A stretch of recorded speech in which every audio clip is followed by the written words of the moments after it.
Welcome to Make It to Wednesday, the podcast that gets you through the week with laughs, real talk, and all the Gemini energy you didn't know you needed.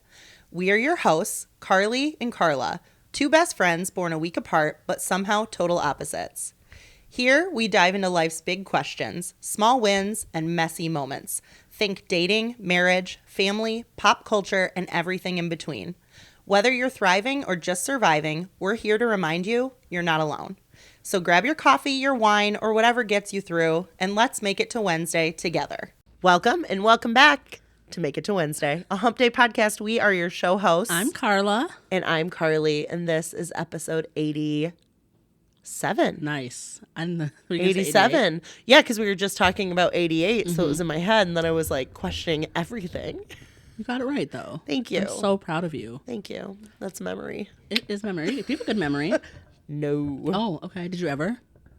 Or you had kids and now it's not. Yeah, there is that. I could retain stuff for tests and things like that if I studied. But aside from that, it's gone. Oh, yikes. Yikes. Yeah. You have a good memory? I do. I also have a photographic memory, and that really helped for learning and such. Okay. Describe your type of photographic memory. So in school when the teacher would write something on the board, yes, I could remember that. Yes. And visualize it when it was on the test. See why I keep a planner? No, for sure. For sure. I think my memory has gotten worse since we've moved into the digital age. Oh, okay. That's fair. Yeah. That's fair. I don't have to write dates down. They come to me in an email. Is it because you're consuming so much content though? Maybe that's it. Now you have way more to remember. Yeah. It's just overload. It's definitely overload. It's like watching recipes and being I should make that, and then watching more recipes instead of making the one you thought you should make. 1,000,000,000%. I cleaned out my fridge today. Oh my gosh. And how bad was it? Carly? Are we talking condiments, or are we talking that fruit's moldy? Yeah. A little bit of everything, to be honest. I had milk from that expired July 8th. And I wasn't drinking it. Did it just get pushed to the back? No. It was just it was in the drawer, on the door. In the drawer? I got it when Kelsey was here. Oh, because you don't go through a lot of milk, do you? I never have milk. Yeah. Yep. I threw away the bag that I took the trash out with. This is crappy, but it ripped open. Ew. I was so pissed. Ew. Cool. And I can't handle that type of stress today. Did you dump it in there, or did you Oh, you know what? The idea of emptying it into the sink didn't even cross my mind. Yeah.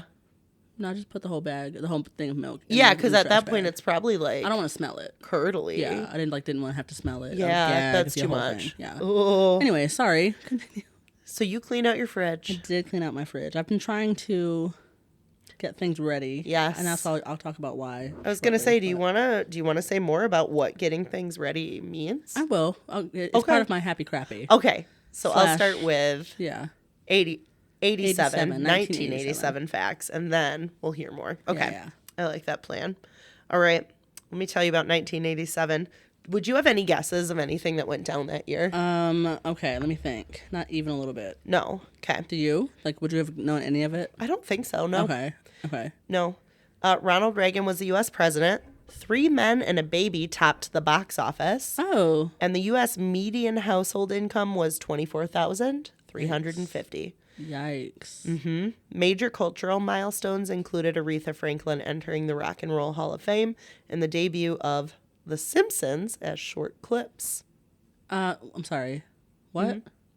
The Simpsons as debuted, and it was short clips at the time. TV? I guess so. Let's see. Weird. The Simpsons, 1987. And was it so not full episodes then? They were 2-minute animated short titled Good Night.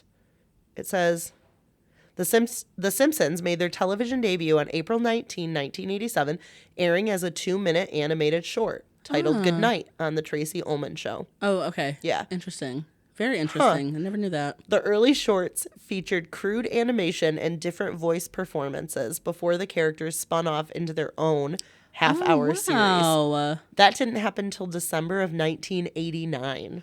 Oh, wow. More than 2 years later. 2 years it was just doing 2 shorts. and a half, yeah. Wow. Isn't that crazy? I never knew that. I did not either. The things we wouldn't know. And that, I assume, is like the longest running. 48 rough segments. Wow. Yeah. 48 rough segments. Yep, that's what they called them. Interesting. That doesn't feel like enough. That were produced between 87 and 89.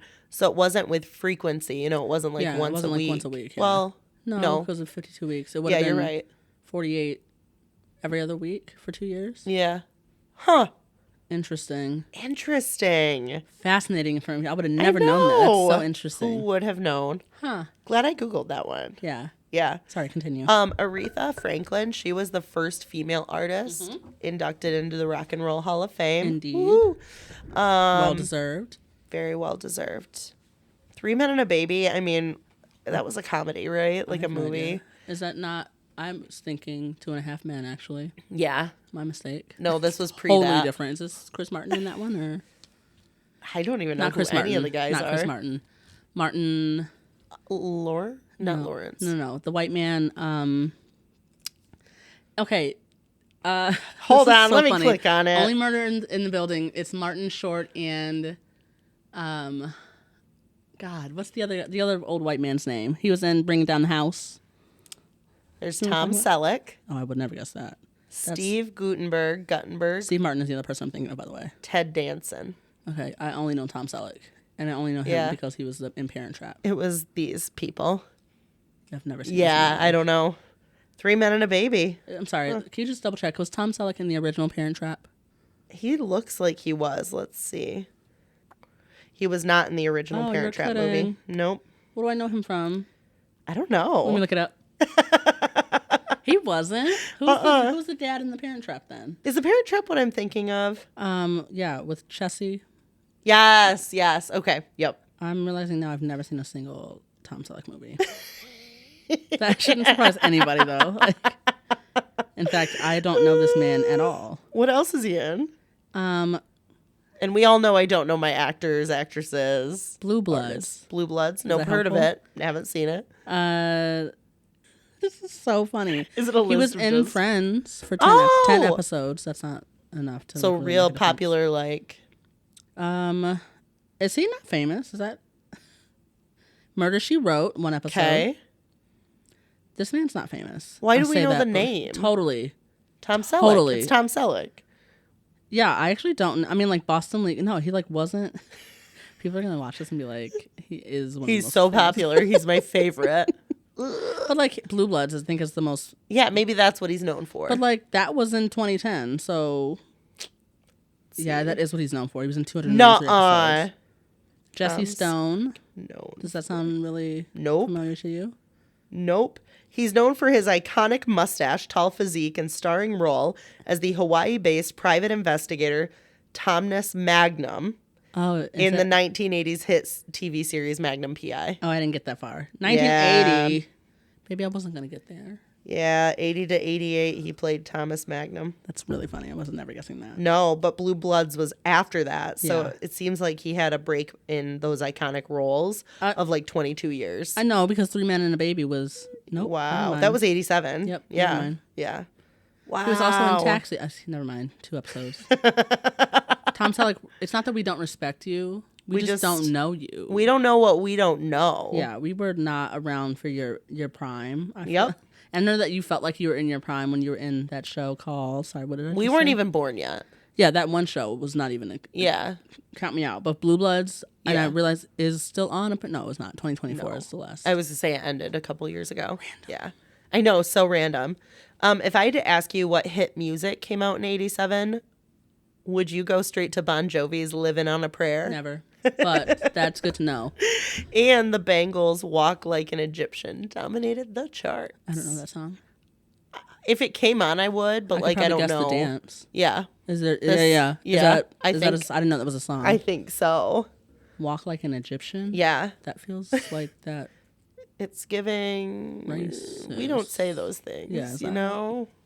Also, did you see that Target had a costume that got pulled from shelves again? What? It's called Hide and Eek. Target costume. Hide and Eek. Hide and Eek. Okay, it's not. It's showing just Halloween stuff now.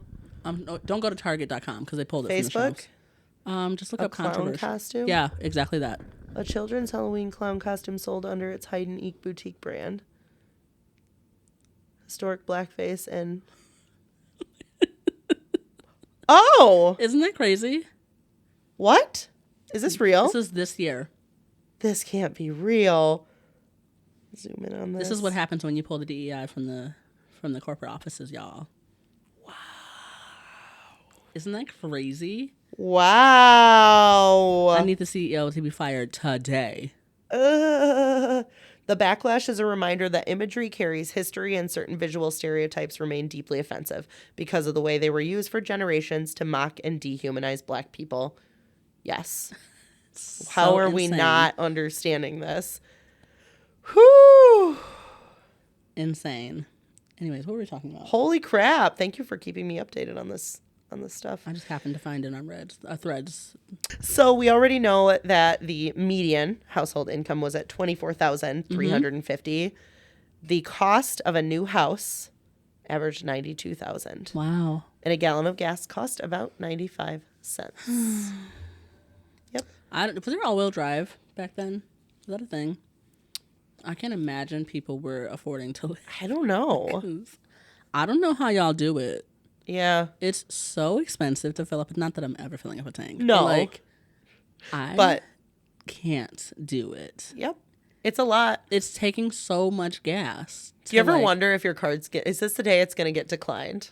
First of all, every day.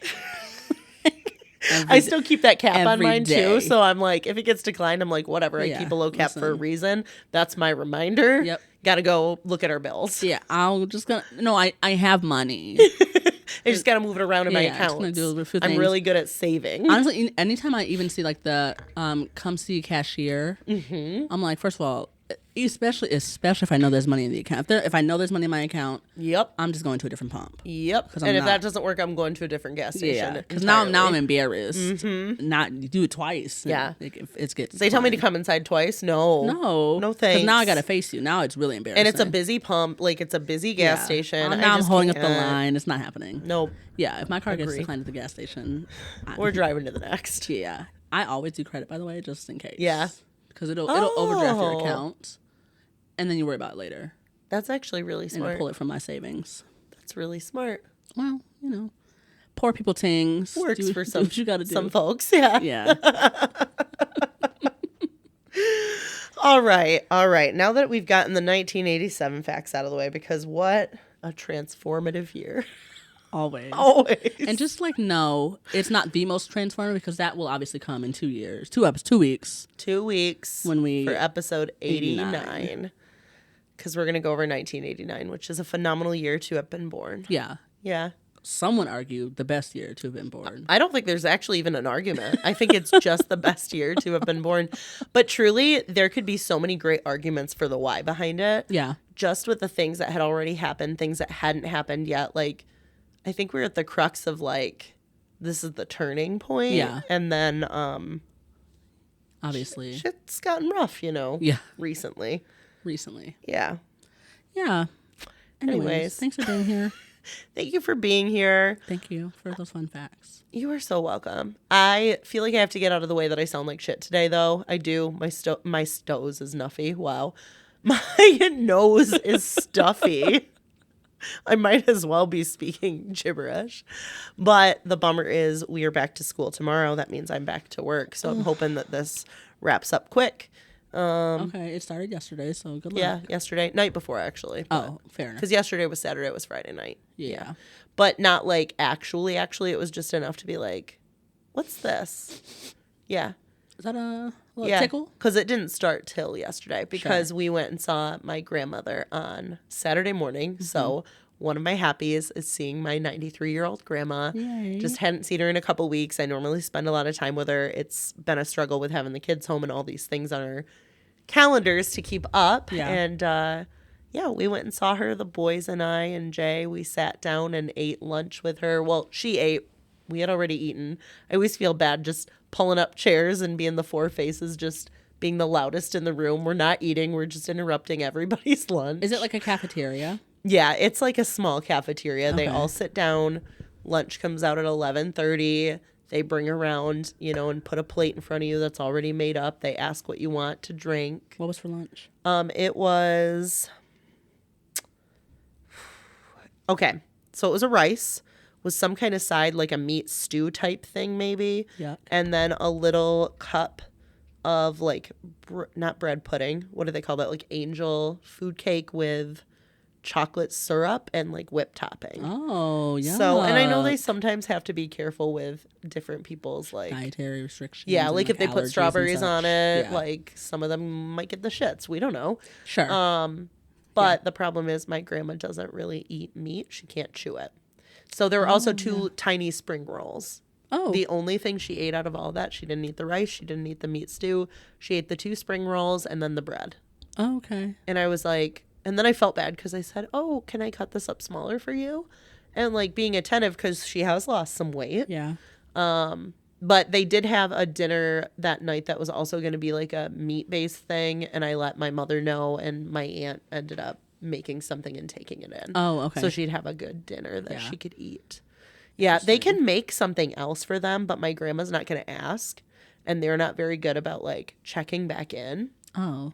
Which I think is their responsibility, and Yeah, they I feel should. like if they're noticing that she's not eating, I feel like Yeah, don't ask her why she's not. Just bring her something you know different. she can eat. Yeah. Yeah, because she is losing weight. And she's like not a big person to begin with. She's like 104 pounds right very now. small. Yeah. Very, very small. Yeah, so it was good to see her. Also sad just because she's like aging, and so is everybody there. It's a place where older people go. I mean, so you go in there and you're like simultaneously happy and you're sad all at once. Yeah. But to bring the energy and like kids in there, and I know that's nice. Yeah, I'm sure the I was gonna say old people, the senior citizens, The older love it. adults. Yeah. They love it. Yeah. And then, yeah, we went to the farmer's market after that, which we told ourselves, like, they close at 2. We tried to not give ourselves, like, the ability to feel bad that we weren't going to be there long. Yeah. Because by the time we got there, it was like 1:30. I was like, you know what? It's the end. But sometimes the end is the most fun. Yeah, definitely. The one down here? Fulton Street. Yeah. Yep. And it was lovely. The kids love it there. Jay, I was trying to take care of a text for one of the boards I'm on, and just like pulled off to the side because I didn't want to be the person trying to look and do that. I said, I'll be right there. Finished it. Literally like 2 seconds. I look up. They're just gone. Totally. They booked it to what they wanted. By the time I found them, after I had tried like a sip of some kind of mead, which was delicious. Oh, you went to the meat guy? Yes. Takes I his actually job want to very go. Seriously. Huh? He takes his job very seriously. Oh, yeah. But immediately I knew what I wanted. I was like, I want the raspberry one. And he had that one open already, gave me a pour. I was like, cool, I'm going to go find my husband. He's going to love that. Went to find him, and they've got a 6-pack of flavored sodas. They got 2 big cinnamon rolls. Yeah, by the time we made our way back, the guy had sold out of it already. Oh, but you're kidding. He still could give Jason a sample because they had one that was still open. Was it? Never mind. The one in Granville? Yeah. Yes. Okay. Yes. So I think I told Jay we should go there sometime because I want a can of it. Just No. one can? Or 3. They come in like 6-packs. Oh. 4-packs. Well, I was saying I want to go there and drink or taste sure, or sure, whatever sure. because I think they do that there Yeah. and then get some to go. Have you been to the moonshine place in Granville? Mm-mm. Okay, noted. Moonshine place. Yeah. Is it good? It's cute. Yeah? Very cute, yeah. It'd be fun to do like a day drinking. Yeah. Like And a little taste Granville of around. is so, like, there's so many like, cute little places there that you can go to. Yeah, And people there's a never go lot there. more there, especially than there used to be. 1,000%. Uh-huh. And I used to go out that way, and now I just, There's no reason to. no. Yeah. Huh. So yeah, I had a lot of happies. It was really nice to get out with the kids. They were super chill at all the things. And then after the farmer's market, we hopped over to Earthly Refillery, which used to be like more in Easttown, I would say, like not too far from Yesterdog. Yeah. Now they're done there, I think, at the Oh. end of this month. They're over by Celebration Cinema downtown. Yeah, at the downtown market. Yeah, but like not in the market. They're moving again? They are keeping a market space just for their, like, it's a food safe kitchen. They need that for Yeah. like all their stuff. So they have the downtown market space for that. Oh, but in that little open Yes, where that open thingy yeah, is, they're cute. on the back right. Okay. Yeah. So I went in there to get some stuff. Unfortunately, they didn't have the one thing I really need. They have those toilet suds, and they're like a pod, and you drop them in, and they just like Whoop. Clean And the then toilet. the kids love to use them. It's super easy. You throw one in. It's not harsh chemicals. I was like, damn it. I'll have to keep Oh. using the harsh chemicals. Let me know. I can Yeah. stop by there. I'm always in the area. So it's so cute down there. I would love to walk around and like go check it out That's sometime. so crazy. You were in Yeah. the area yesterday and didn't think Yeah. to like come say hello. I know. Like, I know. Literally around the corner from my house. Didn't I ask you? No, you did say that you were going to the farmer's market. Yeah. Didn't you say you were busy? No, I never responded to it. So I did ask you. Sure. We I tacked on didn't know Earthly that you were Refillery. gonna be like next door. Speaking of, the boys had to use the restroom when we went to Earthly Refillery. So like we see where it's at. We're walking up. I see the public restroom. I was just gonna say there's one outside. So I was like, yeah, you guys go there. I'll go look at our stuff, thinking it'd be less crazy. It was locked. Oh. So they come over and they're like, it was locked. And I was like, oh, go try Celebration. Like, Yep. they shouldn't be weird about it, but like, they had like 3 security guards, Jay said, and they went to go to the bathroom and they were like, stop. Did you pay to see a movie? And Are he you was like, kidding? I've just got 2 kids that really have to pee. And he's like, are you seeing a movie? Are you a patron? And he's like, I've been here before, but like, we just need to pee. And they told him he couldn't.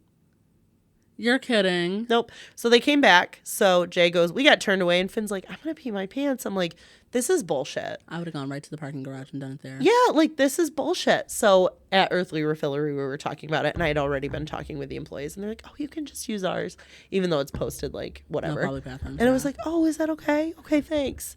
But I didn't realize like it was even nearby. Like I didn't even see it when I came in. So yeah, wow, it was super chill. But like some of these places are so weird about it apparently. And that's like the only real place. Where Yeah. else are you supposed The to bathrooms go? right outside are locked. Yeah. And you would think all you'd have to say is, hey, we're shopping around here. Those bathrooms are locked. I would have been like, okay, I'll just buy a fucking soda, I guess. Yeah, like if I buy a soda, does this count? Yeah, like what? Good question. Like if you buy a soda, are you now a patron of that business? Definitely. Or do you have to show your movie ticket to get to the bathroom? Celebration Cinema do better. I know a few people that work there actually. You do too. You know at least one. Ooh, who is Our that? number one fan. Really? Yeah. I did not know. Yeah. I did not know you worked there. I don't know if he's worked at that specific one, but he did at one point. If you do, Was just a know that your manager. security guards Y'all doing too much. take their jobs very seriously.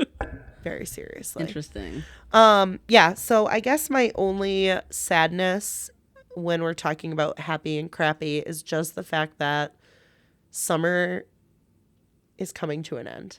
As far as summer's still here, Yeah. when does it officially end and transition to fall or autumn? August 17th. Let's. September 21st. Oh, thank God! I was like, it can't be that September early. 21st. Now, I did see that El Nino is going to give us... September 22nd. I was really close. You were so close. Let's just underline first day of autumn. El Nino is going to do what? Now, technically, I was correct because the first day of autumn is the 22nd. Summer comes So to the an last end. day. Yeah. You're right. You're right. You're right. El Nino is going to extend the summer weather Oh, thank God. for a couple extra months.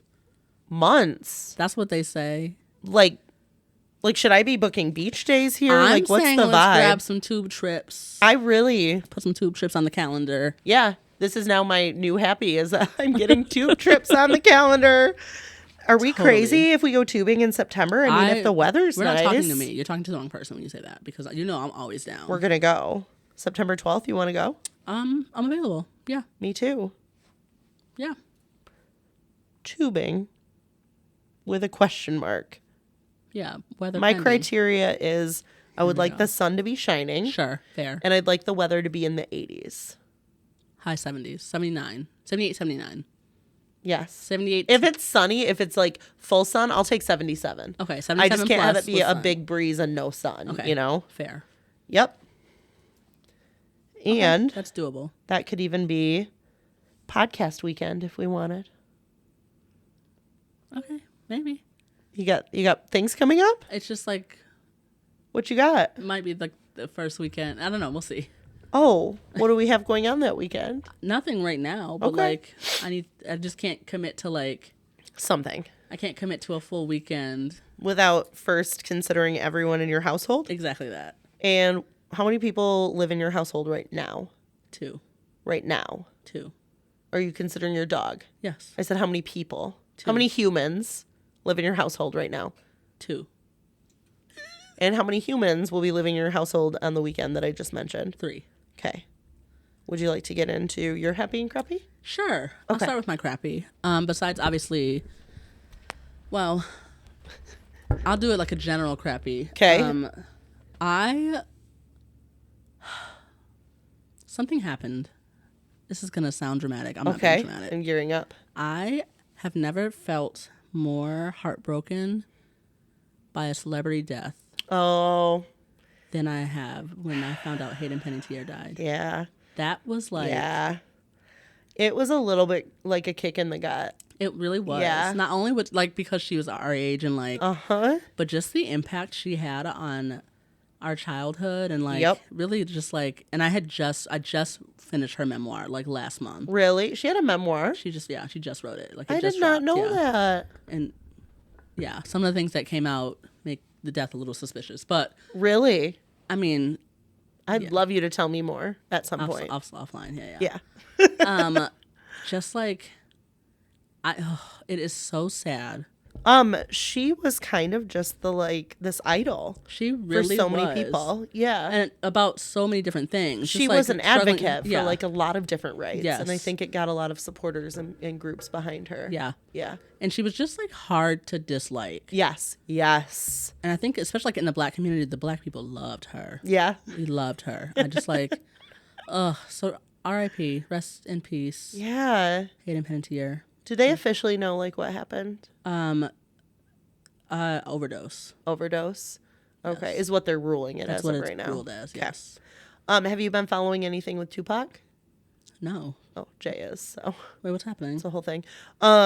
Just that someone had come forward 3 years ago with some information. Now that person's on trial apparently, and they said like they have the whole story on what they did, what happened. They said him. So Who is it? Yeah. Like the that was loud. So the sorry. not producer, but like his manager friend guy. Jay explained it to me. Okay, I'll Who look it was up who? later. Yeah, there's stuff out there already. Like he's been watching whatever. That's very random that he's like into it. Yep. Very random. Yeah, it's so random. What the fuck? The high-profile murder trial of Dwayne Kefd Davis. Kefd. Kefd. Spell it. Keffe space capital D. What's Kef? Kef. I don't know. Kef. Keffe. I wonder why that's the one. Like, Let's what just does call it him stand Dwayne for? Davis. That was probably his His like for the 1996 killing of Tupac. I can't say his last name. Shakur. Yeah. Shakur concluded its first week of testimony in Las Vegas. Davis is accused of orchestrating the fatal shooting. Accused. Like, did he not admit to it? I'm sorry. Someone admitted they knew what happened. Was it the driver? Or someone the came driver forward? has certainly said that. Yes. So long-awaited trial has brought significant media attention, dramatic moments, secret Interesting. police tapes. There's a lot. Yeah. I'm not up on it, but apparently he was, and he was telling me all about it.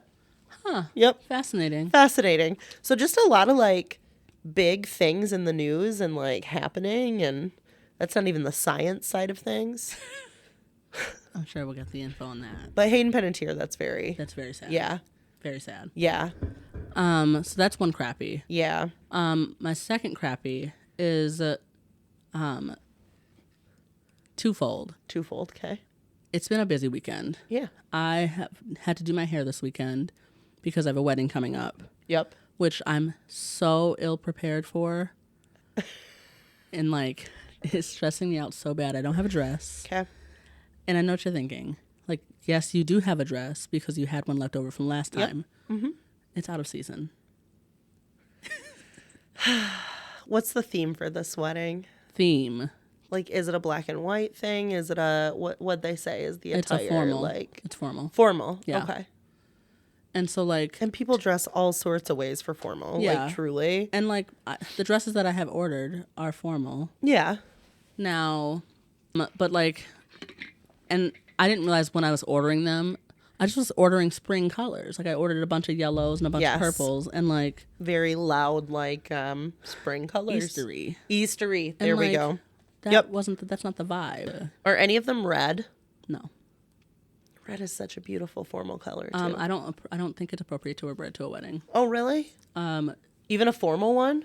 Yeah. With formal, I think black, white, red. For sure. Tuxie apparel, like. I don't know why. I just like don't Yeah. think it's appropriate. Huh. It's like wearing white to me. Yeah. Really? I really just, and no one's ever What told about me wearing that. black? I would do black. See, I think just wearing. don't think. I used to think wearing black to a wedding was like such a sign of disrespect. Oh, why? It just feels like you wear that to a funeral. Why would you wear it to a wedding? Oh, okay. That's fair. And Yeah. I just don't think black is in season. Yeah. Otherwise, I would absolutely wear black. Yeah. I would prefer to wear black. Yeah, but if it was like a New Year's thing. Yeah. Fun. in the winter, I would absolutely wear black. Uh-huh. But So no red, no black. Yes. yeah, no white, Okay. obviously, Obviously. and apparently no yellow. No, I did have a yellow dress that I really was like, I liked. Yeah. That I just like couldn't figure out how it would get unwrinkled in time, and I almost brought that one here. I was like, Carly, help me, but like, Could you? it's a cough sneeze. You know what I mean? It came on. Like Shit a little bit. that's how Simon sneezes too, with the head shake. Yeah. Like. It just snuck up on me. Jeez Louise. I hope no one's watching the actual video right now. I just feel like I'm just a snotty I mess. promise people are watching the actual video.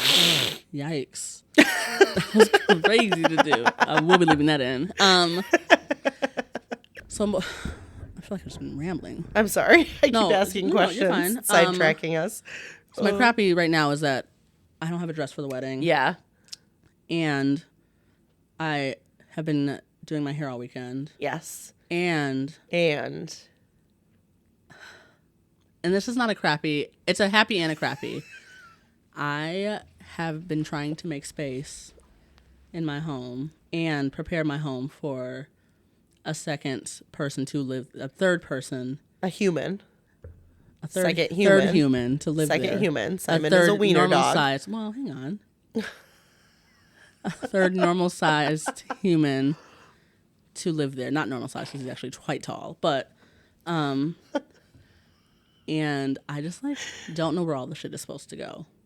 When you say all the shit, like what are the hardest things right now? Like what do you have at your place that you're like, I need to organize, downsize, sort, do something with? I mean, I have 2 closets and I have clothes in both closets. Now, Okay. when we were at the cottage, I was sent home with clothes of his. Of his. Okay. And some of the things that needed to get hung up are in a closet right now. So I'm designating that as his closet. Okay. They're in a closet. Which closet? The guest bedroom. The guest one. Yeah, because obviously, like, Yeah. Not your main one. no. Which one's bigger? Good question. I feel like they're about the same size. I think so too. I think the one that he has like a hole in it though that like takes Okay. up space. I think. Okay. And if I'm being honest, his is just gonna have to have some of my clothes in it. Yeah. I'm really sorry. Like, It's to that point. yeah, he has more t-shirts than anything, and those t-shirts don't need to be hung up. I was to say those can go in drawers. Yep. And yeah. that's exactly where they went. Yep. Perfect. So he's got a spot for his stuff. We don't know now. exactly how much he has as far as clothing though, right? Right. And so Okay. like having to like, and he's not being super helpful to like let me know how much space he needs. Yep. And so I asked him today, I was like, so like when you last felt settled in a space, Yep. how much bathroom space did you feel like you needed for that? Like, did you need like a That's drawer? such a good question. Did you need like a drawer and a shelf? And he's like, not much space really. That's not an answer. Jay would have said the same thing, but he fills half of a sink, you know, like, and we have a 2-person, like it's got 2 sinks. Okay, so then what does that mean? Like, He would have said not much. I don't need much. I mean, I wouldn't say that's much, but like, that's a lot. that's a lot. Does yours have 4 drawers? It has 2 drawers, a cabinet, but I also like Okay. purchased. I have like another thing I Yes. have for towels. Yes. And I don't know. I'm purchasing things that Yep. add more space. Okay. He'll be fine. Who has no option He'll because be fine. he's not being helpful to Yep. give me direction. Yep. Do you think in your next place you'll want a bathroom that has Yes. 2 sinks? Or 2 bathrooms. Yeah. Yes. Yeah. Yeah. It's not a necessary until it's necessary. Like It's necessary if 2 people are sharing a bathroom. Like, and living there. Yes. You need at least. And it hasn't been necessary yet, and now it is. Here Yeah. we go. Like, Yeah. yeah. Okay. Yeah. So, like, Yep. just like trying to make room, and it's been very hard having to like throw shit away and like have space to throw shit away, like in my trash can. Like, and I wish if I hadn't had to do the car thing last weekend, I would have had time to do all of this stuff. And also because the timeline got moved up. Yes. From what we originally, like the original plan was the end of the year. I was going to say, how much earlier is it than and it now would have been? he's coming Wednesday. Like today, when this episode drops, his flight comes in. Did he decide he's just here then? His flight drops. His flight comes in today. Okay. As of when this this episode drops. And then we're flying to a wedding on Friday. Okay. I'm flying back to Grand Rapids. He's gonna go to Wisconsin with his family. Okay. Get his car. And the wedding's nearby-ish. It's in Minneapolis. So yeah, so he can ride with his family back. Okay. And so he'll get his car from Wisconsin. Okay. And go to the storage unit and get whatever he needs from there. Yep. And then drive to Grand Rapids. And from there, he will be living with me. Yep. And so that'll give you some time to get back to work so you don't have to take it off to do the podcast again. Yeah. All this stuff. And finish getting things ready. How many days will he take, do you think, on the back end? He plans to be back before you leave for Labor Day. So that would give you Monday, Tuesday, Wednesday, Thursday, Friday. 4 or 5 days. Okay. Are you leaving Thursday or Friday? I don't know. Friday, I think. Okay. Yeah. Okay. Good to know. I don't think we're planning on going. You said Thursday night or Friday morning, so I just okay, cool. Whatever. But like, so I'll have that time to still like get things really ready. Because when he comes on Wednesday, Thursday will be big. Like I have a work event on Thursday, and so like he's gonna help me with that. Like cool. That night, so like we really like won't have a lot of time to like Yep. be around and hang out, but just drop his shit a little bit, start like, the chaos. Yeah. I mean, and honestly, if you guys come here and then if he has his car, like you guys can come and go as you want. For sure. That's the plan. Like that'll be so nice. Yeah. It'll be fine. And like but if he wants to go like move stuff in, I don't know. I'm happy for him to like drop his shit. I mean, it works best if we can do it all together, which like is fine with me. Like I told him like you just need to give me grace to like it's not gonna look ready to go when you get here. You pull out 3 totes of bathroom supplies and I only clean 2 drawers. It's going to take me a minute to help you figure out what I can move of mine. If he pulls out 3 totes of bathroom supplies, I would be shocked. Where did that come from? Do you have to tell your landlord, like, hey? That's a really good question. I don't imagine he would care. Because going from 1 to 2 people on it or knowing that you have a boyfriend that lives there, like, you've been a great tenant, it doesn't matter. It's set up where it could have 2 people in there easily. Yeah. It could have 4, really. It's 2 bedrooms, and if they're couples, like, not that you would want to. Hell no. Ooh. But could you? Sure. So I wonder... You're right. How much he actually cares. I wonder if I'll look over my lease, actually, because I probably do have to say if like someone's notify staying him here. Like, yeah. Because that does up the... I mean... Yeah, it like ups the water usage at least because I pay him out the utilities, so it's not like it impacts him at all. Yeah, it wouldn't actually impact him. The water for sure. Yep. Okay. So yeah, my happy is that my boyfriend will be moving in. My crappy is that my boyfriend will be moving in. It's not crappy. It's just like it's the unpreparedness of it all. Yeah. And like, I feel like I'm thinking of all the things that like.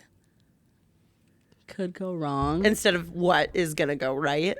Yeah, and I feel like he's only thinking of what's gonna be good about it and not thinking about what could go wrong. I'm just really nervous. Yeah, and obviously I've never lived with a partner before, and there's so much that's gonna be fulfilling and go well. It's just you don't know the joys of it until you get through some of the struggles of it, like preparing the place and making space. And we'll see. We'll see how it goes. When Jay was moving in here, it was kind of similar in the sense of like I had a 2-sink bathroom and I could use both sides of it in both sinks. And now I've got a man on the other side who's got toothpaste all over the wall. You know, it happens. No, it doesn't happen, actually. Oh, you just wait. Why would there be toothpaste on the wall? Let's start a poll. If you're partnered up, does your partner get toothpaste on the wall? And I want you to state what your gender is and what their gender is, just for the hell of it. Why would there be? Okay. Yeah. When you clean the bathroom, do you have to clean toothpaste off the wall? these are the questions I want to know. Or is it just me? I must be crazy. I'm genuinely curious. Because There's already Reddit threads out there about this. toothpaste on the wall is insane. It happens. What else should I be looking forward to? Oh. I'm moving in with my partner for the first time. Never lived with a partner before. What should I be looking forward to? What's the scariest thing about living with a partner? I think we have to open this up to everybody. I'm curious your answer too. My answer, the scariest thing, what you have to look forward to. Like the most alarming thing about living with a man. No, please. I'll cut it out if I need to.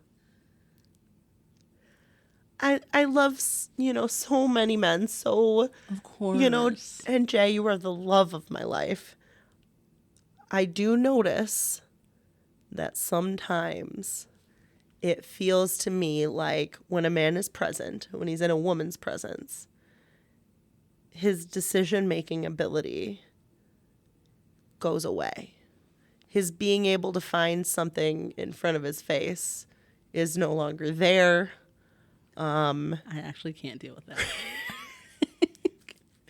No, it's not always to the degree, there are things that probably drive people nuts about me. Of course. We all have our things. I'm sure, of course. There are just some things that you see women complain about over and over that you feel validated about, and then someone asks you and you're like, listen, the ketchup is going to be right in front of them. They can see a deer 200 yards away and shoot it, but they can't find the ketchup in the fridge right in front of their eyes. Did I like show things you that like video, that. By the way? Yes. And there were like 3 ketchups in that fridge. Yes.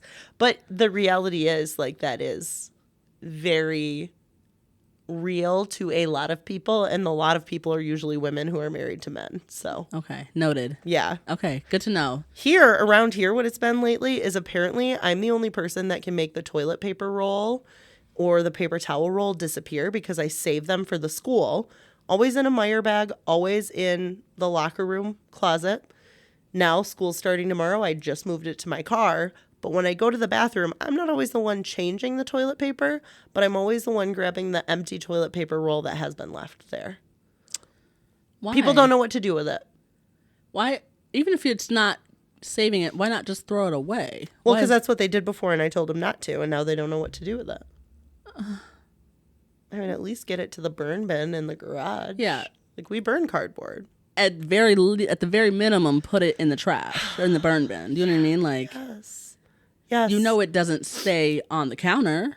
Sometimes I leave them there for a while just to see what happens. Of course. I just like sneeze 2 the or 3. idea of like having to figure out having to parent a grown-up. I'm so scared of having to do that. And I understand, like, every person I've had this conversation with has told me that is just like what it is like to live with a man in some degree. And there will be women that will come at us, I'm sure, that will say, like, then your partner's ill-equipped or whatever. No, I don't buy that shit. Yeah, I've literally never heard a woman say that that's like not to some degree the case. And I'm sure, of course, this is just an experience for women living with men. Yes. There obviously are things that women do that men have an issue with. There's other factors. You add kids in, you add a narcissist in, you add in whatever. We're just talking about, like... Yes, this specific situation. Yes. In which a lot of people do feel that in adding a partner who is male to your dynamic, that you will then feel like you have taken on a child. I'm not saying that's how I feel. I'm not saying that's how Carla will feel. There are women who feel like that. And that is hard. That is a hard place to be, which is one of the topics that I will be talking about today. Okay. Because it's kind of a rabbit hole, but kind of not. Let's get into it. Yeah? I feel like I've been talking too long. You want to? Yeah, no, I love this. No, I'm sorry. I did my happy crappies. What I was buying, dresses, shoes, and jewelry. Love it. Well, then I will, before we do Listen Bitch, I will talk about the rabbit hole that I went down of the mental load, because that is just what is out there right now. A lot of people talk about it. We've brought it up, bring it up again. But I had 2 things recently in the last month and a half that I've seen. And one of them that came up, I believe it was just on a reel on Facebook or it was on Instagram, but it was called 6 Jobs Your Wife Never Applied For, But You've Been Making Her Do Every Day. And I thought, okay, what are these invisible things? What's the invisible labor in marriage? What are other people recognizing? Like, what are patterns I might be contributing to that I don't realize? Whatever that is, right? Or how am I perpetuating it? All right. So it says, here they are. 1, household manager. She doesn't do all the chores. She does something heavier. She notices all of them. What's running low? What's overdue? What's about to break? You help when asked. Asking is also her job. A man shouldn't wait for assignments in his own home. So maybe these are like things you should think about before moving in with somebody too. The things that like, now you got 2 people to start noticing things. Are you a divide and conquer home? I don't know. 2, family secretary, dentist appointments, school forms, RSVPs, your mother's birthday. If she got sick for a week, the entire family calendar would collapse and you'd be finding out things existed. A man should know the schedule because it's his family too. That can be a hard one in some families. It truly can, especially in families where, you know, you've got, like, I was a stay-at-home parent this summer, right? Like, I dealt with all of this. That made sense for what I was for the summer. Now we're going back to the school year. Equal balance. I'm going to sneeze again. I don't feel like it made sense because you were a stay-at-home parent, by the way. No. Like, it still takes more than one person to, like, because you also have things that you need to take care of as well. Yeah. You shouldn't have to also manage. Also then manage. Not just your 2 children's schedules, as well as your partner's schedule too. I mean, I was gifted a massage that I haven't been able to take yet. Oh, you're right. Yeah. Like, granted, I could ask my mom or, you know, my in-laws, whatever. I've got people I could ask, but sometimes it's more stressful because then it turns into like, can you bring the kids? Can you pick the kids up? Then I'm scheduling it. Like, I want to just be able to say, I want to go have a massage and go have that massage and not have to think about anything else. So occasionally that can be really hard. Now that it's back to school season, I think like we as a family all start owning that again, especially like the kids' appointments. But all right, director of remembering, number 3, where your keys are, what size the kids wear now, what you're out of. Your brain outsourced its storage to hers and calls it, she's just better at that stuff. A man carries his own memory instead of renting hers. 4, chief emotional officer. She tracks everyone's feelings, smooths the tension you create and never address, preps the kids for your moods. The whole family's emotional weather is her responsibility, including yours. A man manages his own weather. 5, head of relationship maintenance. Every hard conversation she starts. Every disconnection she names. Every repair she initiates. If she stopped tending this marriage tomorrow, be honest, would anyone still be tending it? A man doesn't make the relationship her department. 6, translator of the obvious. Just tell me what you need. She now writes instructions for things a grown man can see. The list, the reminders, the explaining, it's a whole job you created by refusing to look. A man observes. He doesn't need his wife to narrate reality for him. So then this was like how to take, it's a guy's perspective. This is a guy who wrote these. Take a couple of these off her plate this week. And it's talking about watch what comes back when she's not carrying 6 jobs. Watch who comes back. And I think lately I've been seeing things saying like your wife can't show up as herself if she's being asked to be everybody else. Everybody's everything. Yeah. But it's also hard when kids are little to say no to being everybody's everything because you like are figuring out how to be new people's everything, right? Like people that didn't exist before you had them and they're suddenly here. And I feel like a lot of women can lose themselves in kids, but you can also lose yourself when you're like changing a relationship dynamic and a structure.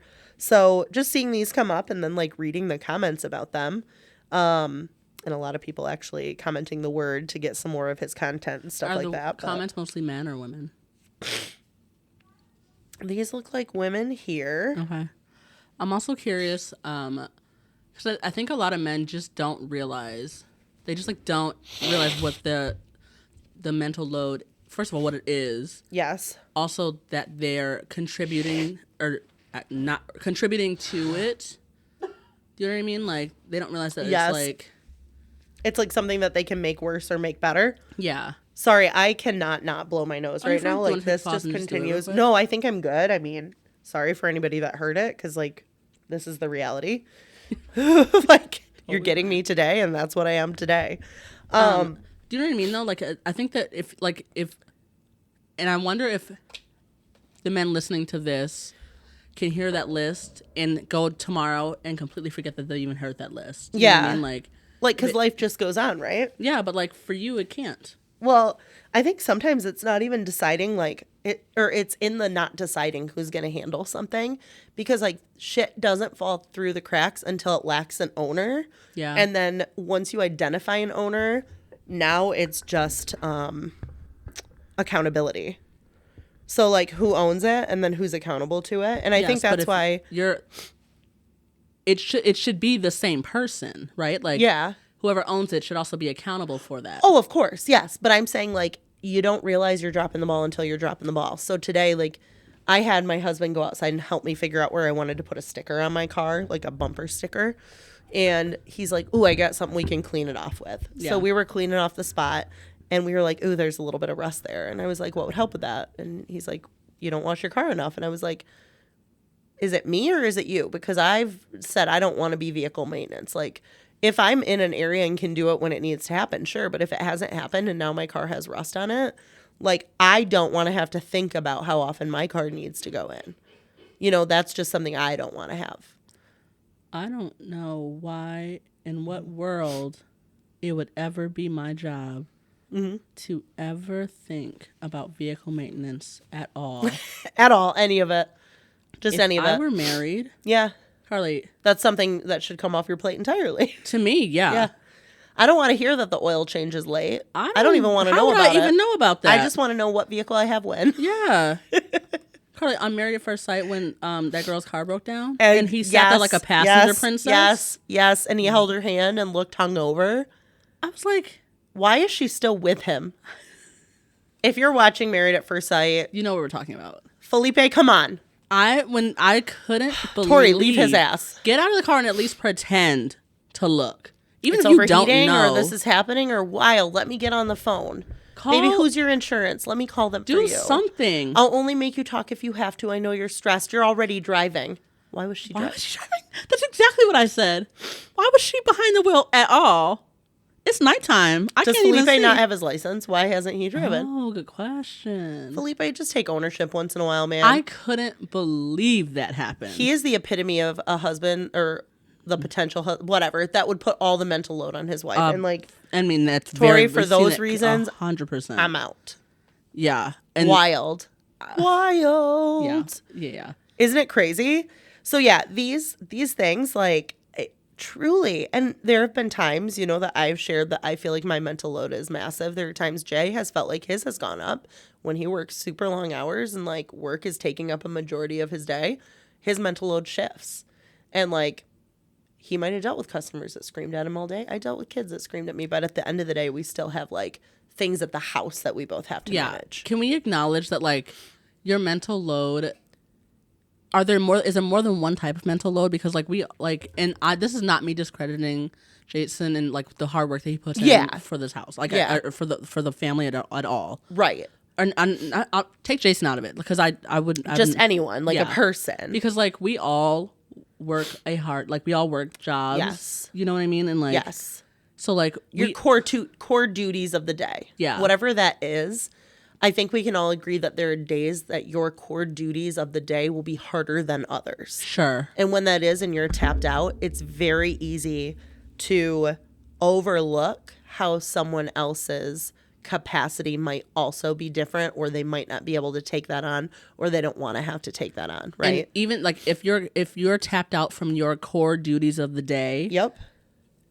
That does not mean you get to completely ignore the rest of the duties you have to do. Yes. Shit still needs to get done. Yep. Life is still life. Yeah. Like people, like the world is still, like the world's still going.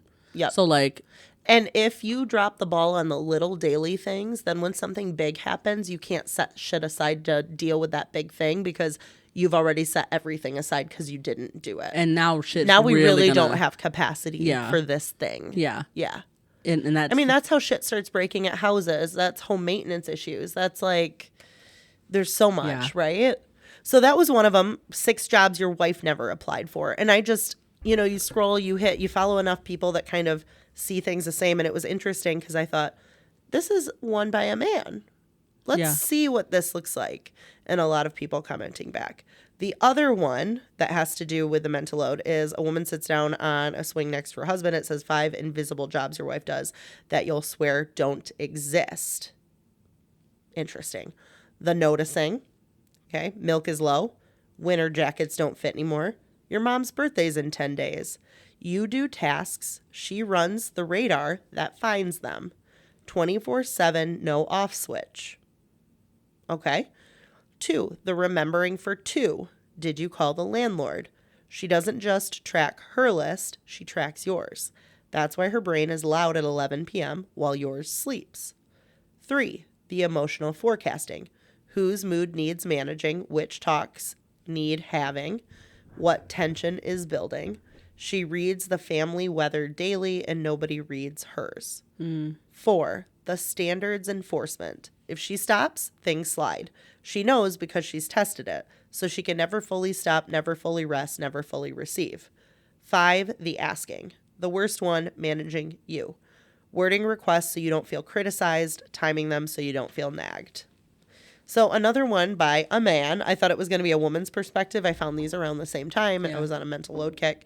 And I love the one, and now I can't think of her name, the one gal I follow who I love her videos where she does like direct talking. Yeah. Is it Abby? I have no idea. Yeah. Anyways, a lot of like around her content is a lot of this. So interesting that there was some overlap, right? And like the noticing, the asking.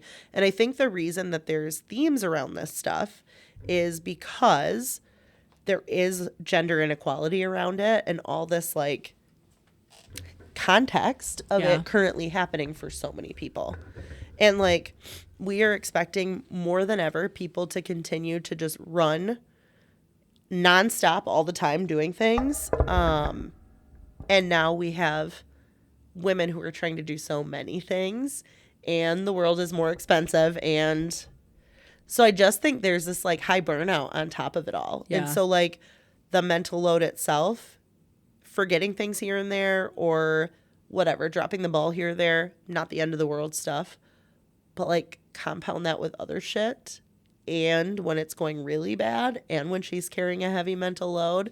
And so it's nice seeing more men kind of stepping up and like talking about it and saying like, think about how you can help get something off your wife's plate. That is nice. You know? Yeah. So I don't know, as you're talking about like what it looks like to go from like me to we as far as your living situation, like I'm excited for you guys. I think there's a lot of positive to come. I hope that you don't see any of this stuff. I'm terrified. Like I'm so scared now. Yeah. But like the great thing is you guys are both so established in who you are and like not having, you know, there's no children in the picture to factor in. Like you don't have to figure out any other dynamic than the dynamic that the two of you get to hold. So I'm excited to see where this takes you guys and like, yeah. Yeah, me too. I know it's coming up really fast. Really fast. Yeah. It's fine. Yeah, it's fine. Totally fine. It's fine. Girl. Forgot what I was gonna say. Wait. You did not forget. Don't No. this. I was listening to a concert this week. Okay. Listening to a concert. Yeah. Okay. Thomas Rhett. Yes. Okay. And it's obviously he was playing at the amphitheater. Obviously. And somebody was walking by. Okay. And I was out on my front porch doing my hair as I was listening to this concert. Okay. It's like it looked crazy. I can acknowledge that. Like anyone who I love happened to this. drive by, Who cares? saw me like That's their sewing problem. hair into my head. That's their problem. No, I obviously didn't give a fuck. And I was like just singing. I know like 3 Thomas Rhett songs, by the way, if that. And he I mean, didn't that's even surprisingly do one high. of them. Yeah. You know what I mean? What do you mean? I know some Thomas Rhett.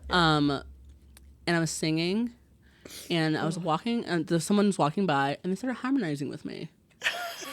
First of all, crazy to do. I love that. You picked a different card. Yeah, because I cheated on the last one. Oh, okay. It was the top one, and I was like, I said something. You know what? I forgot. I had a really good happy. We went to Great Wolf Lodge.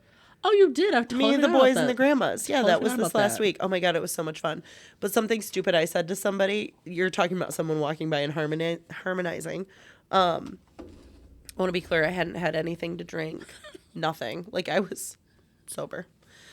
And this man trips over in the hallway, this like tree thing. Like at Great Wolf Lodge, they have stuff in the hallways. They're wide, but there's this like darker spot because there's a game that kids can do, whatever. So there's this like tree trunk that's kind of half in the wall, half out. And the guy trips on it. And I jokingly said, Are you cringing when you said it? You want to die said, now? watch out, those trees will get you. I just kept walking.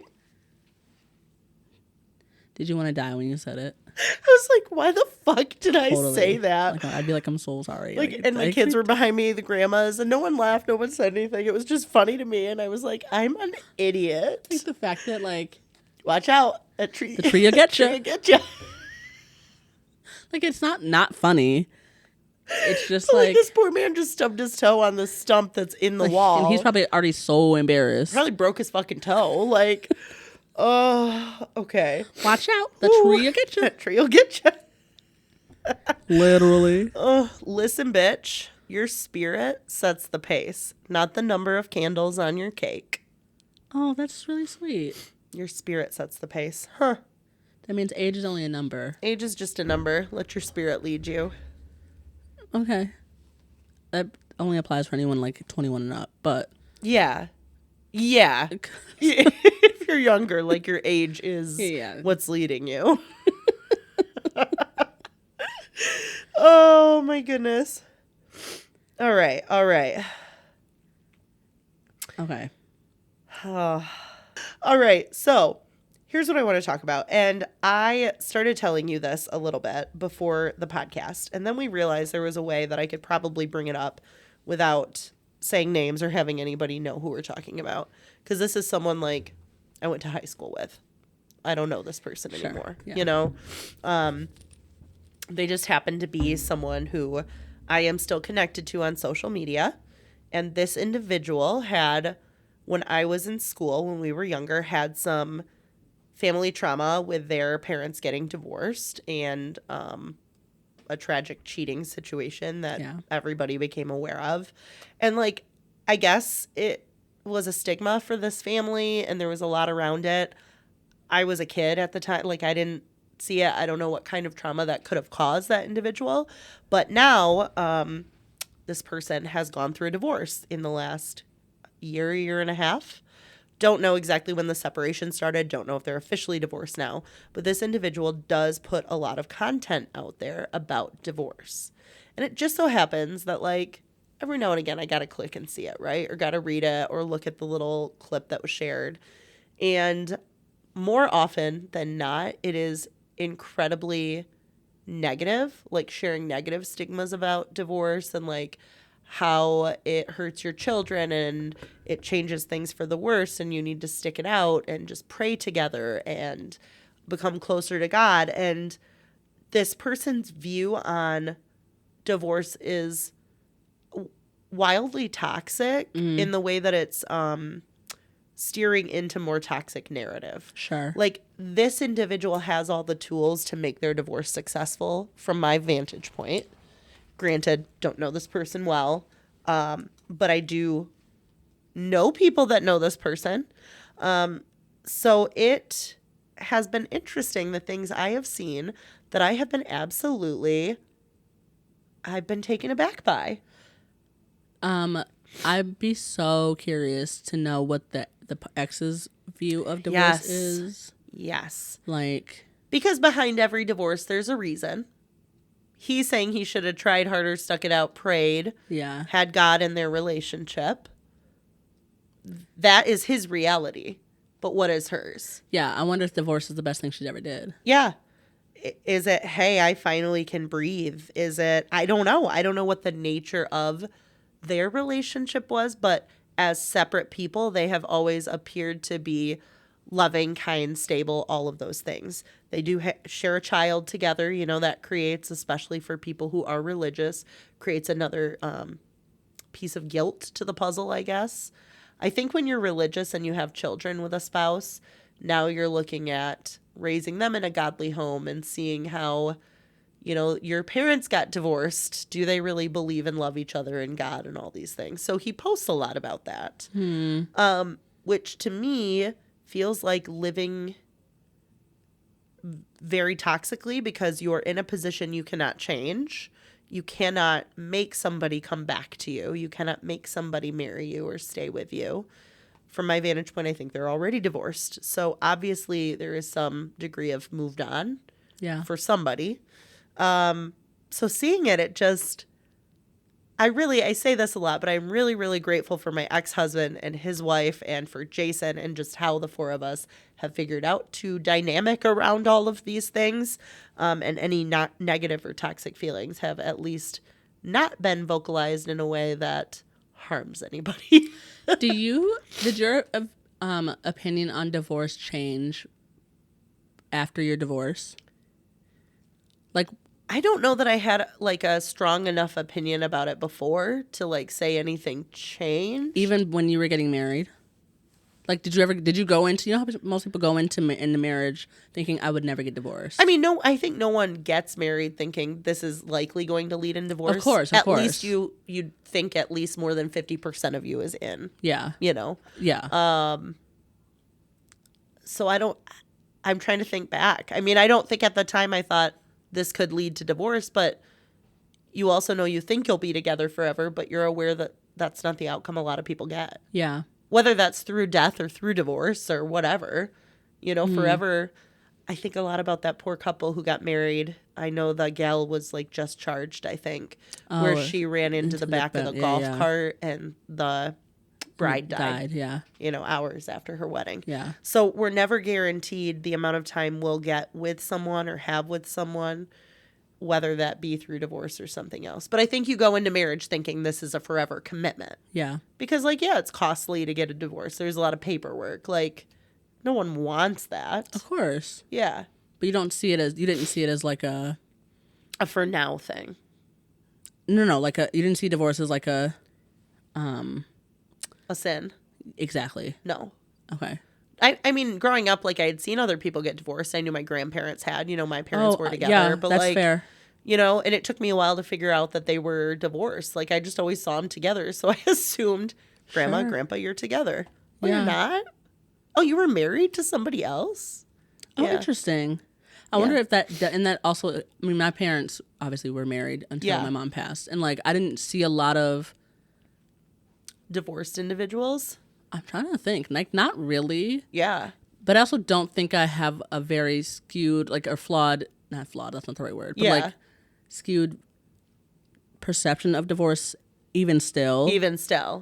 And I don't know why that is. Because you would think, I mean, like, obviously you go into marriage wanting it to be your forever and, like. Right. I think for the longest time I also, like, didn't really want to get married. So, like. To even think about it or consider it, it was like, why? Yeah. Right? Like. Yeah. So, like. But I also think that, like, when you grow up in the church. That's exactly it. It 1,000% is, like. It's more skewed by being religious. Yeah, but I was very religious. You were, too. Very religious. Like, was going to be a pastor. Yeah. You know what I mean? So, like. And I'm curious if my siblings also would say the same. Yeah. I don't know. It's like, not something that. Maybe because, like. We had bigger fish to fry. Like, in our community, be. I guess. I don't know. For some people, and maybe that's the trauma part of it. Like, if you have unhealed trauma from a long time ago, how it impacts you now through things like religion or whatever. I don't know, because this individual's view is very... And was this person religious growing up? I mean, I would say the whole community I grew up in... was somewhat... You could probably bank on the fact that somebody was religious. Yeah. Interesting. Christian, not just religious. Yeah. Christian. Yes. Yeah. Interesting. Yeah. And so, like, just the things that have been shared, and I'll read them and think, this is not the time to lecture somebody. It's not the time to, you know, after he had gotten divorced, I think I said, hey, I promise as someone who's been there, there's a light at the end of this tunnel. Like, it feels dark now. It won't forever. I promise there is a positive outlook to be found. Like, just encouraging words. He liked it, whatever. And now I see that his content just feels like it's continuously attacking the concept of divorce. Yeah. And then blaming a marriage's failure on a lack of commitment to God. That, to me, is really insane. Very insane, especially because while marriage might be a spiritual endeavor or seen as a Christian endeavor or whatever that might be for many people, it is still, it's something that's legally binding, not just in the eyes of God. Yeah. And anybody, regardless of faith, can do it. And a lot of our benefits as society are tied to, like, when you get married, you can carry insurance on your spouse. Like, if this is meant to truly just be a religious purpose, there's a difference. Like, honor that. But people get divorced for so many reasons. It does not have to be the end of the world. If you're struggling with divorce right now, if you're out there struggling, like, doesn't have to be the end of the world. There's a lot better to come. But I see it and I'm just like, ugh, do you feel it doesn't have to be like this. Do you feel some type of way about people who like get online and talk about their divorces? Yeah, I would say probably. I mean, I'm all for like people sharing their experience, but I think whenever you get in some kind of on a platform and you're trying to push your belief around something that happened to you, like, you don't have to sell that. Like, that is your experience and it happened and I believe you. But also, like, I don't want to hate somebody when I haven't had the opportunity to even understand, if that makes sense. Yeah.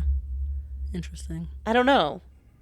But it's also why I would creep on, like, when I was dating guys, I would creep on, like, their exes because I want to know. They told me their ex was shitty, but I don't believe them. So you... I would go creep on.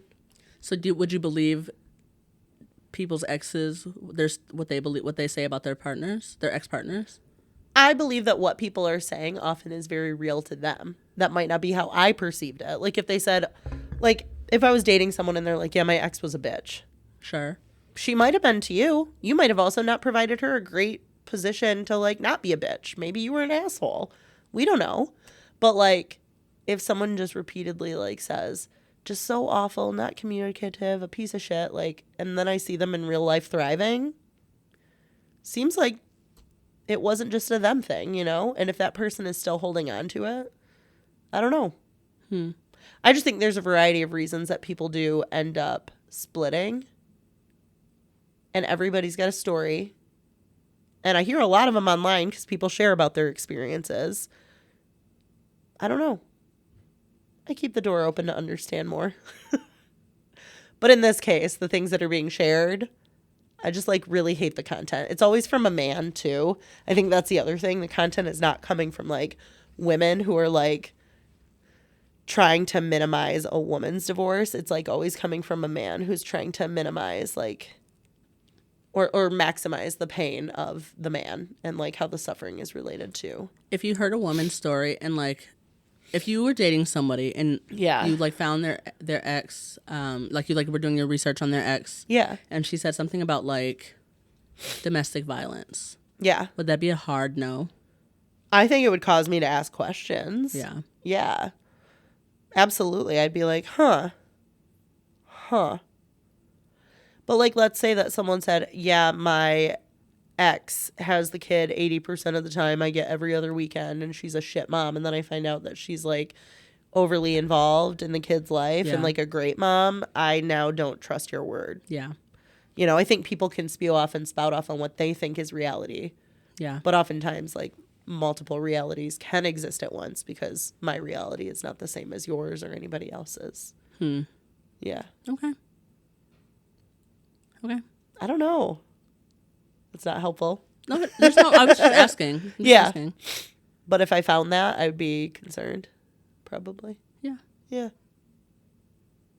Anyways, sorry. I don't know what I was going off about. No, for sure. You're fine. But divorce. And when we were starting to talk about that, I just said, every time I open up, like, social media or something, if I see a short from that person or, like, not a short, but, like, a reel that they've created, I'm always like, I kind of want to know what it says because it's always something that's attacking divorce, attacking, like, walking away from somebody, saying you could have done more or better. Here's a reality. Sometimes those of us that have gotten divorced and remarried, we love our new partners and they're phenomenal. And Jay, if you're listening, I adore you. I'm glad to have gone through my divorce and gotten remarried. And I'm not going to let anyone guilt me about those feelings. Boom. Love that. Thank you. That's how I feel too. I feel like that was really heavy. I want to debrief with you about Married at First Sight. I know we started talking about it a little bit. I just want an update. I want to know, you watched it. Yeah, I watched it. What are your thoughts? I've got thoughts. Yes. What would you like to share with me? What would be your top 3 takeaways? I think that my top 3 takeaways. Oh, there's so many. I was right about Mecca. Yep. I was right about Sean. And I was right about Felipe. Uh-huh. What about Caitlin and Devin? I was right about that too. Yeah. I think that Yeah. she just she couldn't get there. She couldn't get out of her own way. Yeah, she couldn't get there. No. And like the physical intimacy that she felt like she was giving was not enough. And Not like enough. I truly, if I were him, I would have been like, I wouldn't have picked up that vibe either. I wouldn't have been like, okay. It did show like 3 clips of her touching him, For right? sure, Good for but, her. like- She finally provided physical affirmation. If we didn't have a conversation before that, letting me know that the green light was even an option, I wouldn't Yes. even have considered it. Yes. If we had gone from one kiss at the honeymoon To backtracking. to like that type of physical touch, Yeah. I wouldn't even have considered that. Like I would have been like, And she was saying she was ready to yeah, but give she didn't herself tell to him that. Nope. How was he supposed to know that? And her actions were not backing that up. No. She went and talked to Mecca. What was she doing? She was drunk, I So? think. No, I'm just saying, girl, you're making dumb decisions. Stop She's making drinking. Such Stop dumb drinking. decisions. But I also don't think she was more to blame in that situation Correct. at all, by the way. Like, I think she entertained Mecca for too long when they were outside. She pulled him away the second time. yeah, I don't know how long that conversation actually was. Yeah. It did make it seem like it was a long time. It felt like it was long enough for somebody to get annoyed because I would have there been was annoyed. annoyance. I would have been annoyed No only matter the amount of because- time. More so because of the comment about because Mecca had answered the question about the swap question. Like I was to say, which one was it? It was one of those, right? yes. Mecca and Belle were asked if you could swap or pick anybody in the room to like hook up Swap with. with. It who was would one you- of the, and he picked another female, 2 other I females. forgot in the about room. that. You're right. 2 other females. He in the picked room. 2 other females. Yeah, and then went and talked to one of the females. Oh, what a crappy crap. And then when her and Belle were laying on the couch together, And then they did like the finger, Mecca the came over and I don't the know, pinky promise, whatever with the that kiss was. thing. It's too much. I don't know what that was. Here's the thing. I think he was looking for a swap. I think that first of all, okay. Yep. And like it's not like Belle isn't unattractive. She's a very beautiful woman. She stands by her man, Yes. defends him down for whatever reason. Yep. I don't understand it at all to this point. She's a ride or die. Like she if shouldn't she's in be. it, she's in it. I don't understand The way she helped clean porta johns too. I go back to that. Like, What the fuck was that girl, about? I just like she was putting herself in his world. and so like for Caitlin and Devin, and then for like him, I'm so glad. Then when he said, "This is a hard boundary for me. For you, like you can't disrespect me. You can't cut me off. You can't talk to me like that. Yep. This is a boundary for me, a hard boundary." Yep. He stood by that, and when she did it again, he left. He said, "I'm Yep. done. This is not working for me." Yep. And he left. Appreciate it. Yes. Love that for you.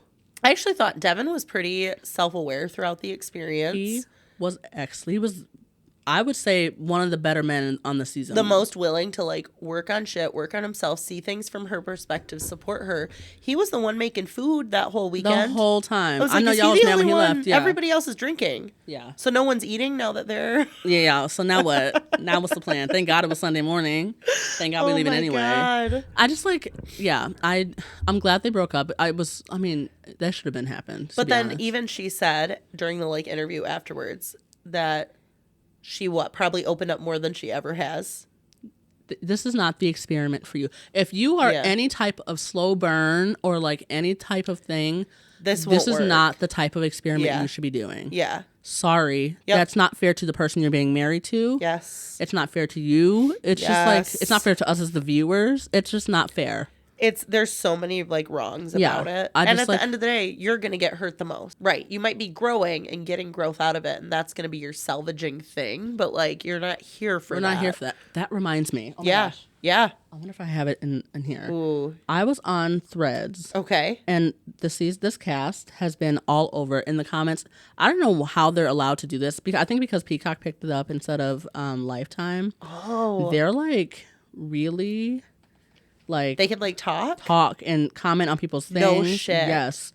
But Mecca was in like he had commented on someone. I think someone had like if you shouldn't have signed up for this if you're not ready to be married. Yep. And Mecca had responded to that comment and was like, actually, no. The reason we're doing this experience is to grow and work on ourselves and like heal from our traumas and things. I'm like, no, that's not why we're here. Actually, so you're supposed to. You're just like dragging someone else along on this journey for you to like.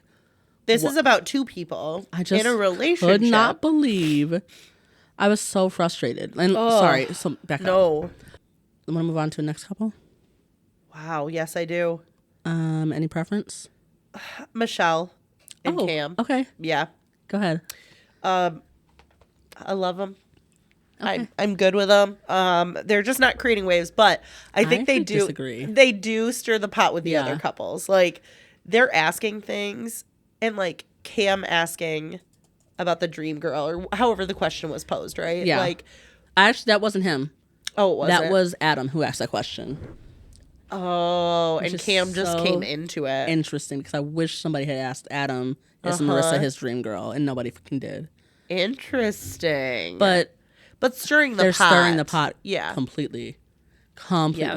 They're there for the drama. And like, fair. That's We're fair. all watching it for that. So Yeah, and I don't think they're saying anything that we as viewers aren't thinking. Nope.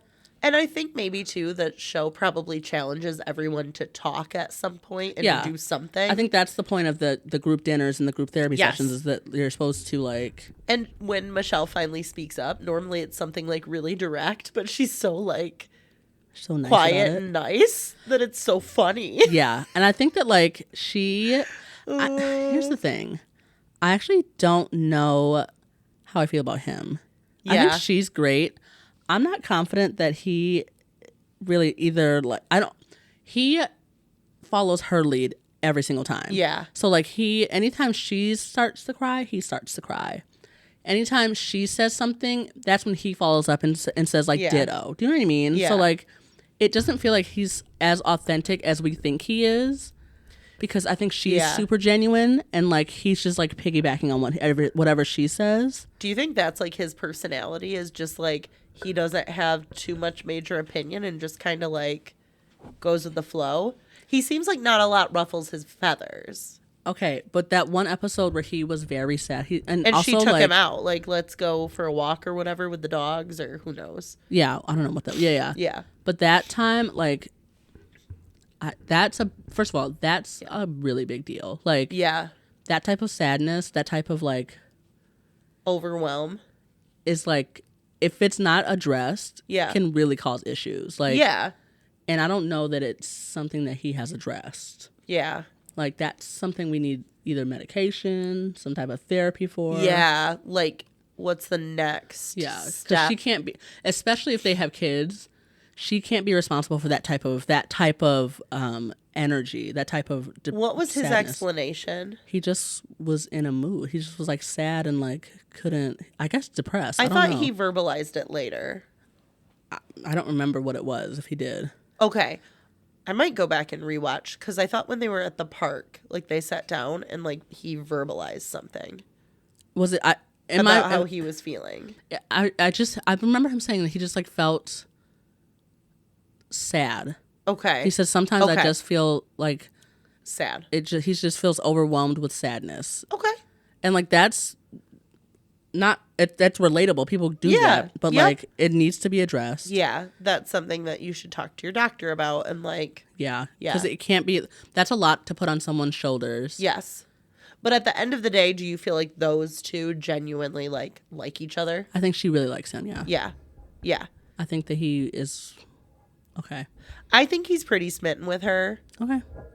But I also know he has been more apprehensive as well, in the sense of there was something that like gave him pause at one point, like, but she was talking about looking for a new job, and like, there's going to be some sacrifices, but if anybody's going to make it through, I do feel like they could. They're the only couple who's really got like a fighting chance. Maybe actually, I think Marissa and Adam also have a chance. Yeah.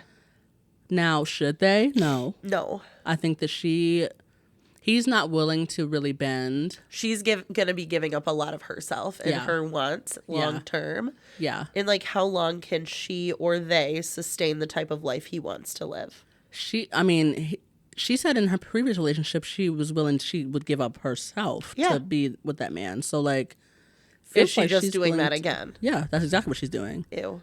And like, oh, ew. I mean, whatever. That's what people do. Some people. Yeah. And I mean, even like when they were talking about moving into the apartment, like, and he was like, yeah, maybe we'll move downtown, and like then the trade-off is you go to the gym with me, and I was like, he said we get a gym membership and we see how you like that, or I don't want to do that. Like, I'll get it with you and I'll go once a week. Yeah, I'll go when I want to go. Yeah, like join you after work sometimes. Why is that? It's just like so weird to me that like, if you love somebody, you should want them to pursue their passions. Like, you want to stay at home and like watch reruns of whatever and have some wine.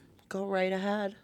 It just feels like he's not willing to, and it's not like she's an overweight person. She's so small. She's tiny. Like, and it's not like she has 1,000 interests. She's just telling him, sometimes I like to relax. I'd like to take a nap. Yeah. You know? Yep. That's not that crazy. She's gorgeous. Let the girl nap. Yeah. Like, she's doing all right. She just worked all day. And like, now she's tired. Now she's exhausted. She doesn't want to jet ski. She doesn't want to play pickleball. No, she doesn't want a gym membership. Like, get it through your head, dude. And actually, I think she probably has a gym membership on her own. She does say she does work out, obviously. She said before she appreciates working out. Like, yeah, like, get a grip. He's just like so unwilling to like budge at all. I don't understand. Like, that's so weird to me. It's so weird. Yeah, I don't. Whatever. Yeah, awful. Let's talk about Sean and Nikki. I'm so glad. I think that he is the villain you all wanted Nikki to be this entire season. Oh, and I stand by that. I think he definitely. There are some things that I'm like, ew, and Nikki's calmed down, and I'm like, okay, cool. Like, she was being a bitch up front, like, on a few things. Okay. Now he's being a bitch. I think maybe we just didn't see his bitchy parts, because obviously that remark about her being a New York 7. Yes. Incredibly rude. Insane to say when you look like a global 2. You know what I mean? Like, when she addressed it, his excuse was, do you remember just before you had grabbed my belly and said something about... Yeah, whatever. And she's denying saying that. So like, she's like, I don't remember that, and like, but had that been the case, like if they were just playing and it was playful and it just hit her wrong, but these are two different things. These are if this happened in the pool and the comment he made was at the airport, those are two different conversations. Oh, I'm sorry, that was the that's what she said. Yeah, those are two very different times. Oh, so like. So is he holding on to shit, not talking to her about what's bugging him, and then he's waiting until she brings something up, and then he's firing back? Like, maybe. I think he really feels threatened by her. Yeah. Even like when they went and saw her house, and he was like, I think she thinks she's super bougie, and she's like not that bougie. He said that? Yes. He's really mean to her. Like, he definitely is rude in his delivery. Yes. And I'm trying to figure out if that's just to her or how he speaks to people. One is worse than the other. Definitely. Yeah. Definitely. If it's how he speaks to her, that's a real problem. Yes. It's definitely how he speaks to her. Yes, of course. And like, I think he should be softer to her, even if he's not softer to everybody. Yes, he's now learning she doesn't appreciate that. He needs to adjust. Now, because he should have adjusted by now. Yes, the very last he should have adjusted like right away. But why didn't he? But it felt like he was trying to work on it, and then what happened? How old is he? Mid-late 40s? Yeah, 46. Okay, so stuck in his ways, potentially. Not saying that's an excuse, believe me. Carly, when he cut her off at the end of the episode, when she was saying her, like, about, like, her experience and, like, how, and he was like, oh, I didn't ask for a whole speech. Ew. Like, and, like, for that to be the last thing that she says, that last thing that she experiences for him, why would she go into here saying yes? Yep. Why would she want to marry you after that? Especially, like, they both got really defensive during when she addressed. She goes, no, I'm fine with it. We can just drop it. But then it might have been over that comment. I'm so stuffy. Yeah, I don't fine. even want to hear myself talk right now. Sorry. No, it's fine. It's just like I'm getting more congested. Yeah, they both got defensive over that comment when they were talking when she would. Yes. They had he gotten back from New York. She had gotten back from the retreat, and they were talking about it, like the recap of like what all happened. Yes. And he had gotten defensive about why and she said she had brought up that she had told the group that. Yes. And he was like, well, do you remember why that happened? Yep. And he had given the excuse about the pool and how she had commented about his stomach or his. Yes. And like that happened. And she's like, regardless, like we're I past didn't appreciate that. it. Yeah. We're past it. But I just shared that with them because we were all sharing. Yeah. Yeah. Yeah. Yep. I just like. I don't like the tit for tat. I don't like Yes. the scoreboard. Yes. I don't like any like it's just That's what it is. It's a it's fucking just scoreboard. and it's too much for these old people to be doing. like, why are we doing that? Yeah. I don't think Nikki and Sean should be together. Yeah. Specifically because he called her in New York 7. Yeah, Because I there's just- a lot of reasons I think they'd be really volatile towards But I also each other. think that they could be they have the what it They have takes the to be ability. a real power couple. Yeah, of course. Like Sean's just- personality will get in the way. Her defensiveness will combat Sean's that. Like, personality will get in the way. yeah. Yeah, it's hard to watch. It's miserable. I could go the rest of my life without seeing these two people Yeah. ever again. Yeah. And I like her Same. actually. I really do. I don't dislike her I don't now. like him at all. I just anyone else? Oh, Mecca and Belle. Can we just agree that he sucks now? Yeah, or we can are agree are we, that he are we back? sucks. Thank you.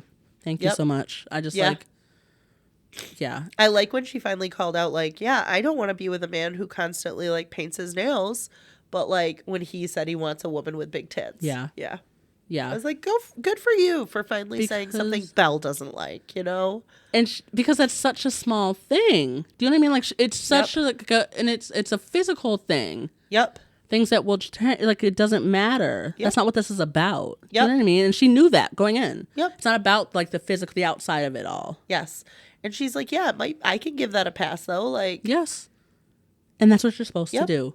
I don't like how she told Nikki after that she learned about that New York 7 comment. She was like, it's a no for me. It's a hell no. yes. About what Sean said.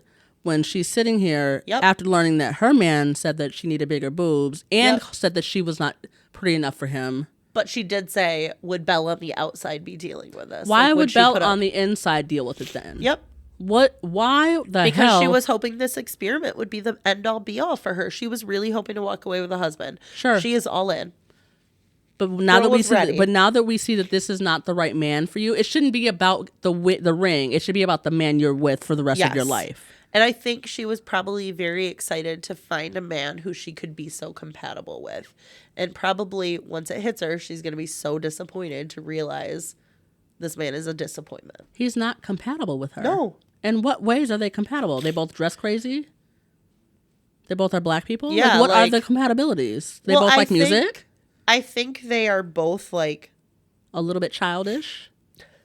Like I'm not seeing the compatibility at all. Because like they talked about in the beginning ways that he checks her box and she checks his of like what they wanted in a partner. And there were some big things. I think it was like him with his family, and granted it's like his grandma and Right. like the business and all that. And I think she wants somebody who's like motivated and like, and they considered that because he has a family business motivation. I don't know, but there were boxes that were checked. there were boxes that were checked, but like we're not seeing like they They're weren't not playing out. yeah, they're not checked. They were checked by like who? Self-identified. He self-identified that these are boxes that Yeah. yes, I'm a motivated person. Yes. Yes, I am. I love my family. Yeah, I but like no, No. in reality, what we're seeing play out are not. They're not compatible people. Yep. He wants someone that's like. She's a very good partner. She's She an is. incredible partner. She is. I would marry her. I would 1,000%. 1,000%. Yes. She is a ride or die for whoever she's Yes, with. girl, we'll treat you good. Yes. He does not deserve to be loved by somebody like her. Yeah.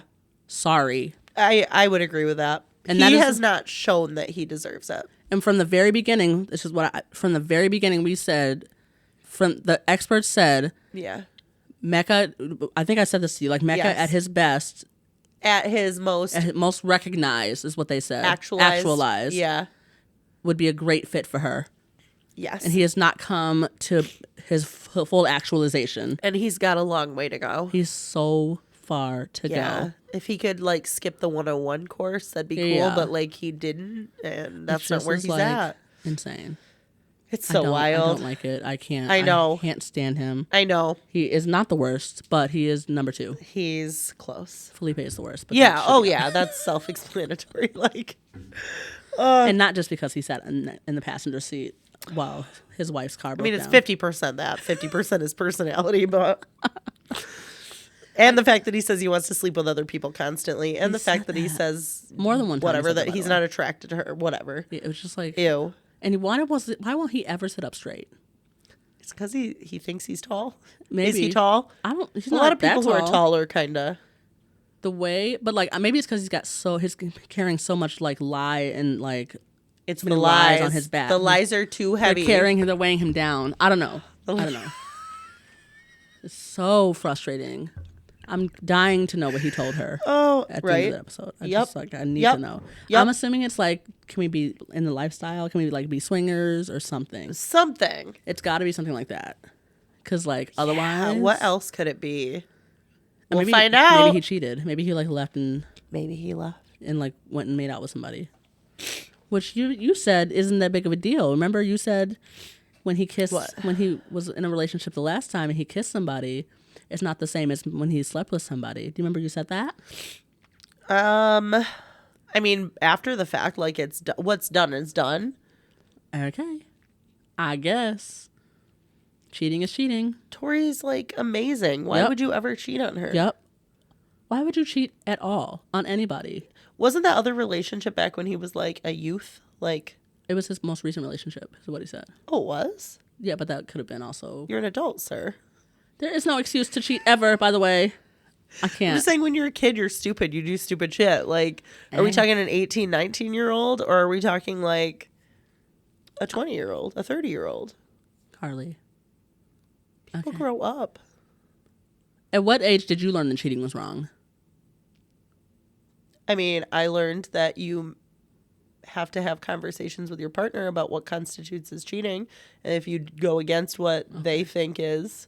Yeah, sure. I mean, right? Like, communicate. No, for sure. When did you learn that kissing somebody else while you were in a relationship was wrong? If they did not want that. Hello? If you were in a monogamous relationship. Which is what you were in.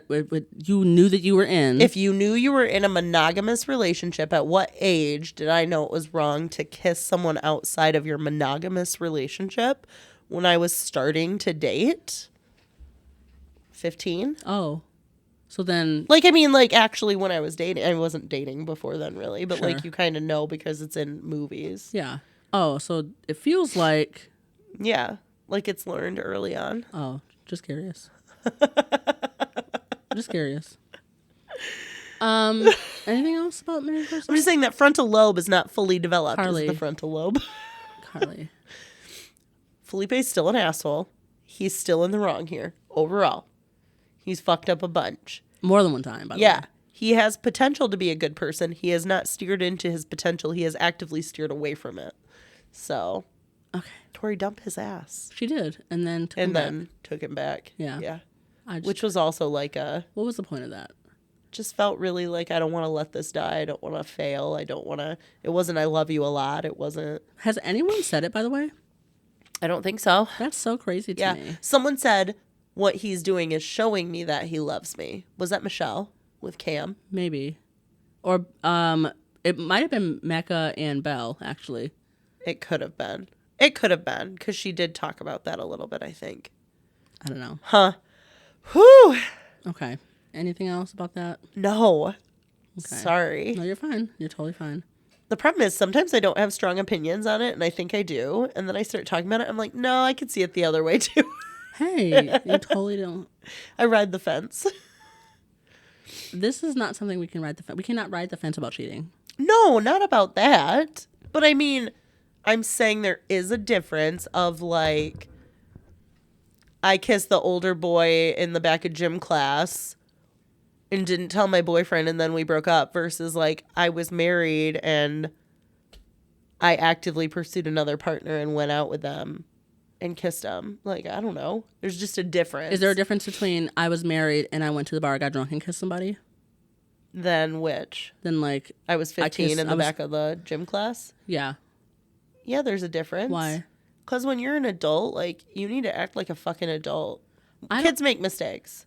Everybody makes mistakes. Everybody makes mistakes. But I'm saying there's a difference in cheating. Like, if this was his first relationship and he just, like, fucked up and he's had multiple relationships since, I could get behind, like, yeah. What wrong is wrong. Yeah. You know that cheating is wrong. Yeah. To justify it in any situation to me is really crazy. Really? Yeah, it really is. Like, I'm not understanding why one is okay. Why, if you're a kid and you do it, it's different than if you're an adult? I don't think it's different. I think it's wrong, is what I'm saying. Yeah. It's still wrong. But I'm saying I feel like if someone told me, like, yeah, I'm dating someone and they're like, yeah, I cheated on, one of my first girlfriends. I was an 17-year-old, got invited to a college party and just girl and I kissed. I feel really bad about it. They've been in relationships since. Nothing else has happened. I'd be like, okay, like, obviously at one point you thought that was okay, but Are like, they still a cheater? Grown. They cheated. Are they still a cheater? I've never called people a cheater because I don't believe in the, like... What? I don't say they're a cheater. Like, if they're not actively cheating, they've cheated. If someone is an addict, are they always an addict? I don't know. I don't know that I've ever labeled that, Really? I guess. Yeah. Interesting. Yeah. I don't know. Is someone always a liar?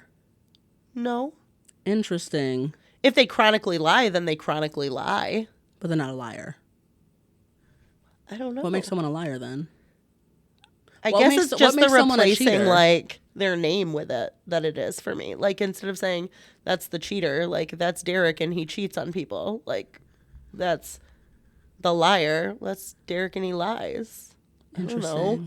I don't think I've ever, like, been like, that person's a cheater. That person's a liar. Why? I don't know. It feels so, like... It's not an incorrect statement. No, but... I think people are more complex than the things that they've done. That doesn't make them not a good person, though. Like, you can be a cheater and may have made mistakes. Maybe it's just because it sounds like they're awful. Like, if they've cheated before, to then say they're a cheater for the rest of their life. Like, do you think that anybody who has made a mistake is an awful person? You think that I think there's a negative connotation with, like, the word cheater and liar and stuff versus, like, made a mistake. Okay. In the case of... But that would just assume...